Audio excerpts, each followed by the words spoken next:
Before we begin reading Sir Gawain and the Green Knight, we want to talk some about chivalry and the chivalric hero. We have talked about medieval heroes, about Anglo-Saxon heroes, but now in the Middle Ages, the concept of chivalry has created a new type of hero. Chivalry is an informal code of conduct that governed the behavior of knights in matters of warfare, romance, and social etiquette. Knights vowed to follow the code of chivalry when they gained their knighthood. They were expected to protect the weak, protect women, the church, and, of course, their king. And so these ideals of chivalry were popularized in medieval literature, including the stories of King Arthur and the Knights of the Round Table. The story Gawain and the Green Knight that we are reading this week features Sir Gawain, who is a chivalrous knight. And so we need to understand some things about the code of chivalry in order to see if Gawain is living up to this code that he vowed to follow. The seven major virtues of the Knights of the Round Table were set up to be opposed to the seven deadly sins. You may have heard of the seven deadly sins: lust, gluttony, greed, sloth, wrath, envy, and pride. So, in opposition to these seven deadly sins, you have the seven virtues, or a virtue is a value, it is a good trait for you to have. And so the Knights of the Round Table were expected to follow these virtuous traits.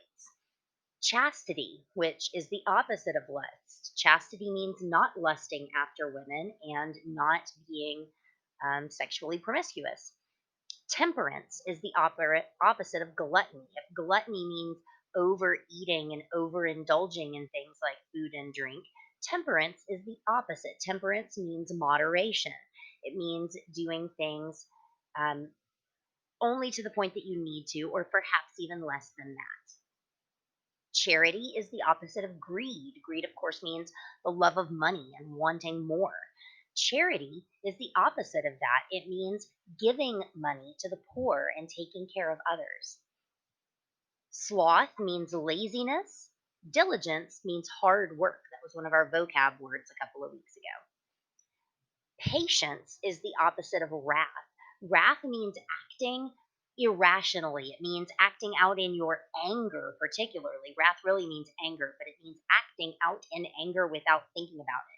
Whereas patience means acting with caution and waiting, and waiting with kindness. Kindness is actually the next trait. Kindness is the opposite of envy. Envy means you are jealous of others and you want what they have. Kindness means that you appreciate what others have, but you kindly are happy with what you have and that you are kind to other people. Pride is the opposite of humility. Pride means being too proud of yourself, being arrogant, being full of yourself, selfish to some extent, but really vain and self centered. Humility is the opposite of that. It means understanding that you are just one person in this world and not overinflating your importance. It doesn't mean disliking yourself, but it just means not feeling like you're the most important person in the world, understanding that you are only one person in the world. So these are the seven traits that the knights vowed to when they took the code of chivalry, when they vowed to the code of chivalry. And so we will be looking to see if Sir Gawain is showing chastity, temperance, charity, diligence, patience, kindness, and humility. These are the new hero traits that we are looking for. So, beginning in the 11th century, love also became an essential part of the code of chivalry. This is where courtly love comes in. Knights were expected to continue to fight to defend the weak and to defend their king and the church, but they were also expected to be romantic. They were expected to stand up for ladies and to demonstrate love for ladies. And they might do this by writing them poems. They might go on a quest for them. They would bring them flowers. They would wear their colors in a battle. You can see here in this image, the lady is tying her sash around this knight as he rides out to war or possibly just to a joust. And so by wearing her colors in battle, he is demonstrating his love for her. Courtly love was not the same as dating. These knights were not sexually involved with these women. They were not really even romantically involved with them. It was just a show of practicing romance and demonstrating romance, even though they were not really romantically involved with these women. So, the story that we are about to read, Sir Gawain and the Green Knight, is an example of a chivalric romance. It is a story in which a hero goes on a quest, and that quest will test his character. He will have to defend someone or fight against someone. And in doing that, even though it's a physical challenge, it's also a challenge of whether or not he is a good, virtuous knight.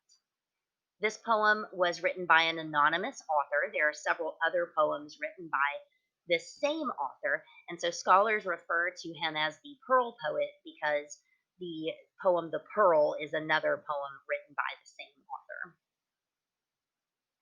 This is part of the alliterative revival, which is a period in literature when the Arthurian legends were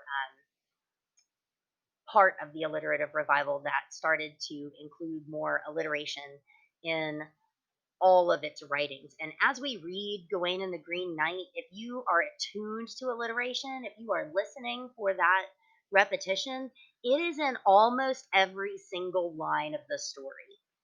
And just remember that means the repetition of a consonant sound. Oh, and we'll stop periodically as we read to point it out, but sincerely, it is in almost every line. Notice in this line, the stoutest man in steel armor that ever rode steeds. The S sound, stout steel steeds. Most mighty and most worthy of all mortal men. You hear the M sound, most mighty, most mortal. This is something you will see frequently in the story. So, as we are about to read the first half of the story, look for the four characteristics of a chivalric romance: idealized or larger than life characters, a hero who faces a challenge in a test, exotic settings and supernatural elements, meaning we might have some magic here. That's something that shows up in a lot of King Arthur. And cases of hidden or mistaken identity. Those are four common traits of a chivalric romance that you may see in Gawain and the Green Knight.